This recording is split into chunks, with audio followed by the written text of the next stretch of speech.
우리 옆에 사람에게 한 번 더 인사합시다. 새해 복 많이 받으세요. 한 번 더 인사합시다. 하나님이 당신을 도와주십니다. 한 번 인사합시다. 아멘. 하나 더 합시다. 하나님이 당신을 강하게 하십니다. 저 설교 다 했어요. 두 가지예요 오늘. 오늘 읽은 말씀 가지고 하나님께서 2020년 이제 우리에게 주시는 새해에 주시는 하나님의 약속 부분입니다. 사랑하는 여러분, 하나님의 약속이 기록된 것이 바로 성경책이죠. 성경은 약속의 책입니다. 이것이 구약, 신약 이렇게 되어 있는데, 구약, Old Testament, 신약, New Testament, New Covenant, Old Covenant 이렇게 표현되는데요. 구약의 약속이 뭐냐? 메시아가 온다, 구원자가 온다라는 내용이고, 신약은 그 메시아가 오셨다. 그리고 구원자로 오신 그 메시아가 다시 이 땅에 심판자로 오신다. 그것이 성경의 핵심적인 그런 내용이죠. 성경은 특별히 이제 예수 그리스도에 대한 내용을 중심으로 하고 있고, 예수 그리스도가 성경의 중심인 것을 우리가 알 수 있습니다. 어떤 분이 찰스 핀이라는 분이 성경을 이렇게 읽으면서 조사를 해보니까 성경에 하나님의 약속이 32,500개의 약속이 있대요. 그래서 약속을 쭉 찾아보니까 이런 약속들이 이렇게 많기 때문에 성경을 읽을 때 어떤 마음으로 읽어야 되느냐? 우리의 자세가 하나님이 뭐라고 말씀하시고 뭐라고 약속하셨을까? 그리고 그 약속이 구약에 하신 말씀이 어떻게 이루어졌나? 이런 그러한 기대하는 마음과 또 호기심을 가지고 읽으라라고 얘기를 하고 있습니다. 인류 역사를 보면 하나님의 말씀이 이루어진 걸 우리가 알 수 있죠. 구약의 말씀이 이 땅 가운데 이루어진 것을 우리가 알 수 있습니다. 무엇보다 구약의 메시아 되신 예수 그리스도에 대한 예언을 하시는데, 성경의 예언대로 예수님은 동정녀 마리아의 몸에 탄생을 하셨고, 베들레헴에 탄생을 하셨고, 또 나사렛에서 자르셨고, 또 예루살렘에 나귀를 타고 입성을 하셨고, 또 가룟 유다의 배신을 경험을 하셨고, 십자가에 죽으시고 부활하신 이런 내용들이 그대로 이루어진 것을 볼 수 있습니다. 여러분, 만약에 이런 성경의 약속들이 이루어지지 않았다고 하면 기독교를 싫어하고 미워하는 사람들이 성경을 연구하면서 야, 이거 거짓말이야, 이거 엉터리야, 아마 이렇게 얘기를 했을 거예요. 그런데 누구도 그렇게 할 수 없는 거. 왜냐하면 성경은 하나님의 말씀이고 약속이고 그 약속이 이루어져 오기 때문에 그렇다라는 것입니다. 사랑하는 성도 여러분, 성경을 읽으면서 성경을 하나님의 말씀으로 받는 저 여러분들을 주님으로 축원합니다. 진리의 말씀이기 때문에 그 말씀은 반드시 이루어진다라는 것입니다. 여러분, 하나님이 말씀하시면 이루어지는 거예요. 하나님에게는 불가능이 없는 거예요. 하나님의 전능하심과 하나님의 신실하심을 믿으시기를 바랍니다. 하나님이 된다 그러면 되는 거예요. 내 생각으로 인간의 관점으로 99% 안 돼요. 근데 하나님이 된다 그러면 되는 거예요. 이게 바로 믿음이고 이게 하나님의 약속이다라는 것입니다. 사랑하는 성도 여러분, 오늘 우리가 읽은 이사야 41장은 2020년을 살아가는 우리에게 하나님께서 두 가지 약속을 하고 있습니다. 이사야 41장 8절부터 16절 말씀은 이사야 선지자가 남유다 왕국이 앞으로 일어날 일에 대한 그런 예언입니다. 하나님을 제대로 섬기지 아니하고 우상을 섬기고 죄를 지으면 결국 멸망받아서 포로로 끌려갈 것이다. 그곳에서 고통을 당할 것이다. 어려움을 당할 것이다. 불안과 공포 가운데 살아갈 것이다. 그러나 하나님은 그런 상황에서도 너희들을 포기하지 아니하시고 때가 되면 다시 회복하실 거야. 때가 되면 이룰 것이게 하는 그런 약속의 말씀을 주고 있는 것을 보게 되는 것입니다. 그럼 오늘 2020년 하나님께서 이사야 선지자를 통해서 이스라엘 공동체에 또 주었고 또 우리에게 주시는 첫 번째 약속은 무엇입니까? 하나님 주신 첫 번째 약속은 하나님께서 우리를 도와주신다는 것입니다.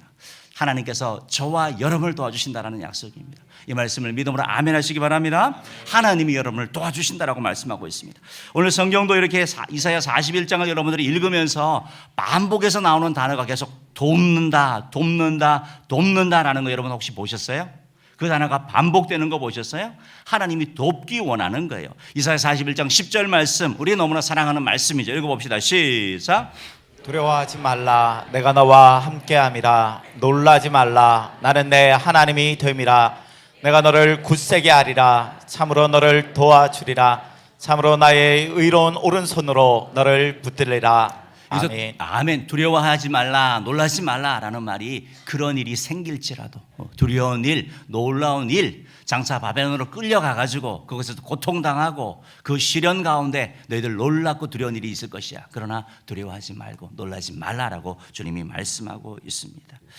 여러분, 하나님이 이런 말씀을 하면 두려움과 불안, 앞으로도 인생이 어떻게 펼쳐져야 되는지 모르는 그런 삶을 살아가는 사람들에게 큰 위로가 된다라는 것입니다. 이스라엘 백성들에도 이 말씀이 그들에게 위로가 되는 거죠. 이 말씀이 소망의 말씀이 되는 거죠. 여러분, 우리가 오늘 읽은 이사야 41장 10절 말씀은 성도들이 좋아하는 성경 구절 10구절 뽑으면 그 중에 한 번 꼭 들어가는 말씀입니다. 그만큼 우리가 매일 두려움과 직면하고 있고 그 두려움하고 있는 두려움 가운데 살아가는 우리들에게 하나님이 주신 이 말씀이 생명의 말씀이 되고 약속의 말씀이 된다라는 것입니다. 오늘 우리가 살아가는 사회도 여전히 불안하고 앞으로 어떻게 펼쳐져야 될지 그런 모르는 그런 상황 가운데 있습니다. 어떻게 일들이 이루어질 것인가. 경기가 좋아야 되는데 호황이 아니라 계속 어려운 그런 상황들 가운데 앞으로 일이 어떻게 될 건가. 진로는 또 앞으로 노후가 어떻게 될 것인가. 그때 주님이 하시는 말씀이 두려워하지 마라. 내가 너를 도와주겠다라고 말하고 있는 것입니다. 사랑하는 성도 여러분, 그러면 하나님이 왜 돕습니까? 여러분, 어떤 사람이 우리를 도울 때 어떤 의도로 돕습니까? 어떤 사람은 우리를 선한 의도로 돕지 아니하고 우리를 이용하기 위해서, 우리를 럽에 빠뜨리기 위해서 우리를 돕는 그런 경우도 있습니다. 하나님은 왜 우리를 돕는다라고 오늘 말씀하고 있습니까? 8절부터 9절 말씀 한번 읽어봅시다. 8절 9절 읽어봅니다. 시작.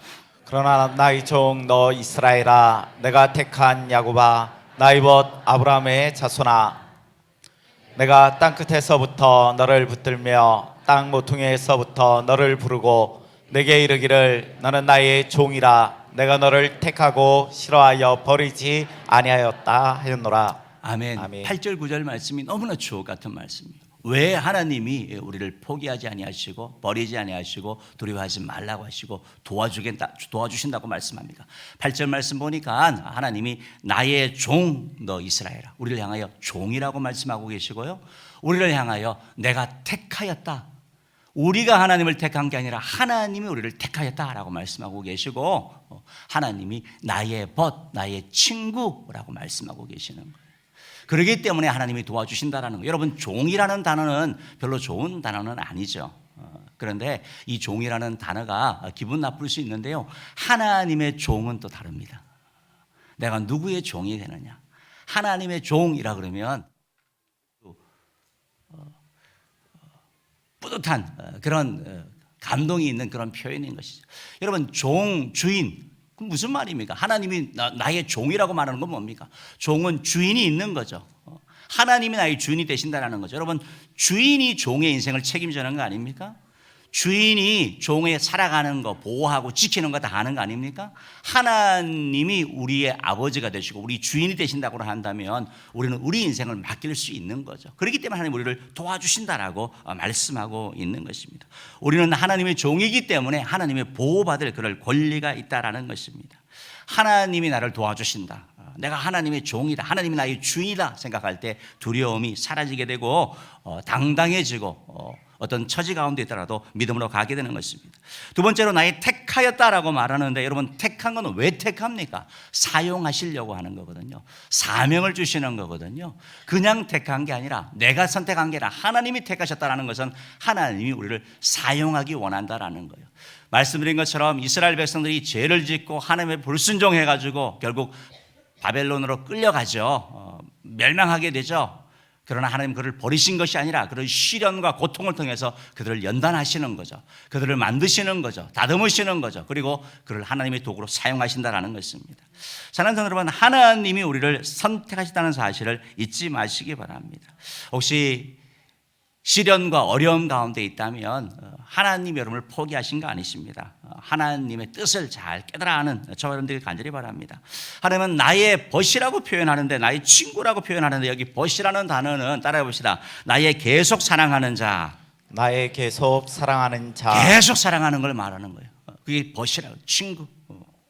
여러분, 하나님의 친구가 된다는 거 얼마나 큰 일이에요. 우리는 피조물이니까 그 자리에 갈 수가 없죠. 그런데 하나님이 우리를 향하여 나의 벗 아브라함아, 나의 벗이라고 말씀하시면서 우리를 친근히 여기고 우리를 편안하게 하시고 우리와 함께 하실 것을 말씀하고 있다는 것입니다.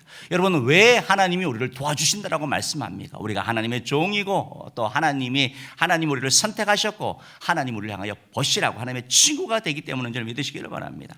하나님이 도우시면 어떤 일이 일어납니까? 오늘 11절부터 13절 말씀, 하나님이 그럼 도우면 어떤 일이 일어납니까? 읽어봅시다. 시작. 보라, 내게 노하던 자들이 수치와 욕을 당할 것이요 너와 다투는 자들이 아무것도 아닌 것 같이 될 것이며 멸망할 것이라. 내가 찾아도 너와 싸우던 자들을 만나지 못할 것이요 너를 치는 자들은 아무것도 아닌 것 같고 허무한 것 같이 되리니. 아멘. 여호와 너희 하나님이 내 오른손을 붙들고 내게 이르기를 두려워하지 말라, 내가 너를 도우리라 하실 것임이니라. 하나님이 아멘. 도우신다고 말하죠. 결국 원수를 무찌른다라고 말하고 있는 겁니다. 우리를 괴롭히고 우리를 힘들게 하던 대적으로부터 하나님이 승리를 주신다라고 말하고 있습니다. 하나님이 도우면 우리 삶 가운데 승리가 있는 줄 믿으시기를 바랍니다. 우리를 힘들게 하는 그런 상황과 우리를 힘들게 하는 그런 사람들조차도 하나님이 꺾으시는 것, 하나님이 도우실 때 이런 일이 일어나는 것입니다. 사랑하는 여러분, 신명기 28장 7절 말씀에 보면 하나님이 이렇게 말씀합니다. 읽어봅시다. 시작. 여호와께서 너를 대적하기 위해 일어난 적군들을 내 앞에서 패하게 하시리라. 그들이 한 길로 너를 치러 들어왔으나 내 앞에서 7길로 도망하리라. 나를 치러 왔지만 결국 하나님의 도우심으로 말미암아 7길로 도망하게 되는 일. 여러분, 우리가 잘 아는 다윗과 골리앗 전투 아시죠? 다윗이 어떻게 골리앗을 이길 수 있습니까? 다윗은 소년이고 골리앗은 장수인데요, 천하무적인데요. 어떻게 이길 수 있습니까? 하나님이 도우실 때 이긴 줄 믿으시기를 바랍니다. 하나님이 도우셨기 때문에 그 물맷돌이 가서 맞는 거고 그 칼을 빼서 치하게 승리하게 되는 거. 우리 하나님이 도우실 때 사랑하는 성도 여러분, 삶 가운데 승리가 임하는 줄 믿으시기를 바랍니다. 우리 모두 2020년에 하나님의 이 약속의 말씀 꼭 붙잡고 하나님 나를 도와주옵소서. 하나님 나를 도와주옵소서. 나를 도와주옵소서. 나로 승리케 하옵소서. 나를 승리케 하옵소서. 기도하며 나가는 저 여러분 되기를 주님으로 축원합니다. 아멘. 하나님의 두 번째 약속이 무엇입니까? 오늘 말씀을 통해서 하나님이 우리에게 주는 두 번째 약속은 하나님께서 우리를 강하게 만들어 주신다는 것입니다. 따라합시다. 하나님께서 우리를 강하게 만들어 주신다는 것입니다. 우리를 강하게 만들어 주신다는 것입니다. 여러분, 하나님이 우리를 강하게 만들어 주신다라고 말하고 있는 거예요. 내가 누구인지, 내가 어떤 처지에 어떤 상황에 있든지 그게 중요한 게 아니에요. 왜? 하나님이 변화시키기 때문에는 거죠. 하나님이 새 일을 행하시기 때문에 그런 것이죠. 그렇기 때문에 우리에게 필요한 것은 내 자신의 능력, 나를 도울 사람이 아니라 하나님인 것을 믿으시기를 바랍니다. 도와주시는 그 하나님이 우리를 강하게 하겠다라고 오늘 말씀하고 있는 것입니다. 14절 15절 말씀 한번 읽어봅시다. 시작. 버러지 같은 너 야곱아, 너희 이스라엘 사람들아, 두려워하지 말라. 나 여호와가 말하노니 내가 너를 도울 것이라. 내 구속자는 이스라엘의 거룩한 이인이다. 보라, 내가 너를 이긴 날카로운 새 타작기로 삼으리니 내가 신들을 쳐서 부스러기를 만들 것이며 작은 산들을 겨같이 만들 것이라. 아멘. 아멘. 우리 14절 말씀 한번 잘 봅시다. 우리 성경 말씀을 다시 한번 잘 보는데요. 버러지 같은 너 야곱아. 과거 우리 개역개정에는 지렁이 같은 너 야곱아 이렇게 표현되어 있었거든요. 버러지. 여러분, 버러지는 비참함을 표현하는 거예요. 보잘것없음을 나타내는 거예요. 쉼이 없음을 얘기하는, 비참함을 상징하는 것이죠. 그래서 저렇게 표현하는 거예요. 표현 자체가. 버러지 같은 너 야곱아.